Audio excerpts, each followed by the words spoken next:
वकील बहू।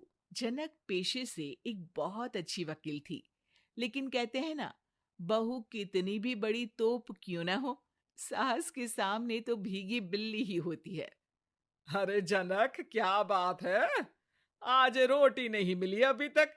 ये तेरा कोर्ट नहीं है जो आज फैसला ना हुआ तो कल की तारीख मिल जाए। रोटी तो रोज वक्त में चाहिए। हाँ। माँ जी, रोटी तो कब की बन गई। मैंने आपको कहा तो खाना खाने के लिए, आपने शायद सुना नहीं होगा। ओहो हो, जज नहीं हूं मैं तेरे कोर्ट की, सास हूं सास। कोई दलील फालतू की मत देना यहाँ।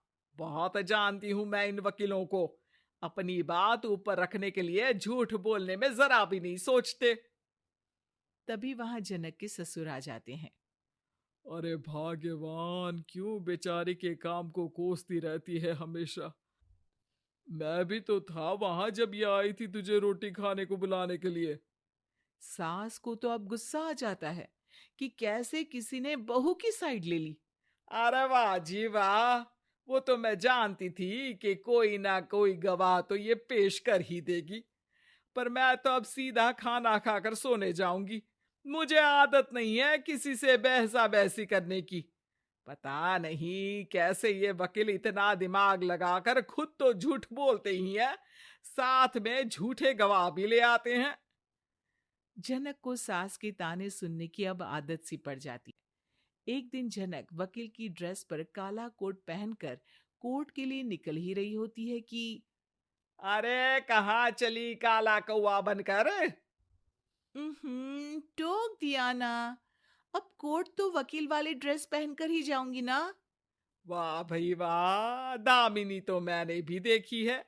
सन्नी पाजी ने ऐसा ही कोट पहना था और कहा था कि तारीख पर तारीख, तारीख पर तारीख। मतलब कि कोई बात करनी है तो बोलिए, वरना वक्त नहीं है मेरे पास खराब करने के लिए। अरे पता नहीं तुझ में क्या देखा मेरे बेटे ने, सारा दिन वकीलों वाली बहस करती है, भोली भाली सास के साथ। अच्छा सुन, जो इतनी बहस मेरे आगे करती है ना, जरा अपने बॉस से कर ले, जो 1 साल भी ना हुए तेरी शादी को और काले कपड़े पहना दिए। अंदर जा और लाल कोट पहन कर आ, पता तो चले कि नई नवेली शादी हुई है। अरे माँ जी, कोर्ट में मेरा बॉस क्या करेगा? ये तो पूरे देश की ड्रेस है वकीलों के लिए। लेकिन सास तो ठहरी सास। अच्छा, तो कोई जरूरत नहीं है 2-4 साल कोर्ट जाने की। शादी थोड़ी पुरानी हो जाए तब इजाजत दे दूंगी मैं तुझे काले कपड़े पहनने की। अब क्या था, मन मारकर जनक को लाल रंग का कोट पहनकर कोर्ट जाना पड़ता है। उसके जाने के बाद आहा, बड़ी आई पूरे देश की ड्रेस की बात करने वाली। अरे पहना दिया ना लाल कोट। अब सास आए दिन या तो जनक को उसके काम का ताना देती, या फिर उसका काम छुड़वा देने की धमकी। तंग आकर एक दिन जनक पति से कहती है, मैं सोच रही हूँ कि कोर्ट जाना बंद ही कर दूं। अरे क्यों यार, इतना अच्छा करियर है, क्यों छोड़ने की सोच रही हो? अरे लाल रंग का कोट पहनकर जाना पड़ता है। हर बात पर सास ताना देती है कि वकील तेज होते हैं, सवाल जवाब करते हैं, झूठी दलीलें देते हैं। अरे तो ठीक है ना, वो जो कहती है अपनी समझ से कहती है, लेकिन तुमको तो पता है ना कि सच्चाई क्या है। जनक को पति की बात से हौसला मिलता है कि तभी घर पर कुछ लोग आ जाते हैं। अरे आइए आइए पंच साहब, कैसे आना हुआ? अरे भाई साहब, सुना है कि आपकी बहू वकील है। तभी वहां सास आ जाती है। हाँ है तो, लेकिन क्या हुआ? फिर कहीं बहस कराई क्या?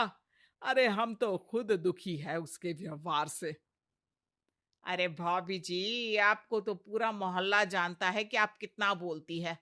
फिर हम यहाँ बहू रानी की कोई शिकायत नहीं, बल्कि अपनी परेशानी लेकर आए हैं। ससुर जी खुश हो जाते हैं। हाँ हाँ, मैं अभी बहू को बुलाता हूँ। जनक वहां आती है, सबको नमस्ते करके बैठ जाती है। बहू रानी, हमारे गांव में बड़ी मुसीबत आ गई है। अब तो पूरे गांव की जिम्मेदारी मानो तुम्हारे कंधों पर है।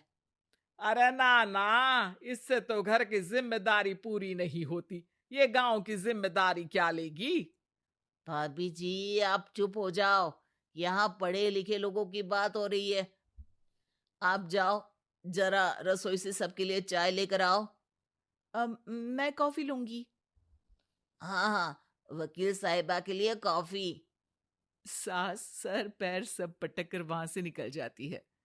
बहू, गांव में पानी नहीं आ रहा है। पड़ोसी राज्य ने हमारा पानी रोक रखा है। हम्म, इसका मामला तो बड़े कोर्ट में चलेगा पंच जी।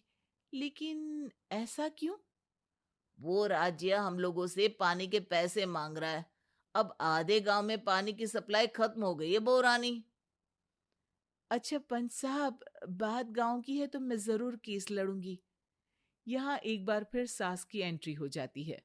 अरे वाह जी वाह, ये काम करवा लो, आप हमारी बहू से बहुत अच्छा करती है। मैं हूं सीधी सादी सास। इस लड़की ने कैसे लड़ लड़ कर मुझे साइड कर रखा है, ये तो अब आपको पता चल ही जाएगा। अरे भाभी जी, आपकी आवाज तो पूरे गांव को सुनाई पड़ती है जब आप बहू रानी को सुंदर वचन सुना रही होती हैं। अरे वकील बहू मिली है, फक्र करो फक्र। हाँ जी हाँ, सारी फकर तो हम लोग ही करें। खैर, अब जो केस लड़ेगी और पानी गांव में आ जाता है, तो पंच साहब लिख कर देना होगा कि हैंड पाइप में सबसे पहले मेरी बाल्टी और घड़ा भरेगा। अरे फिर तो हम बहू रानी के नाम पर घर पर ही सप्लाई दे देंगे। लेकिन ये इतना आसान नहीं है।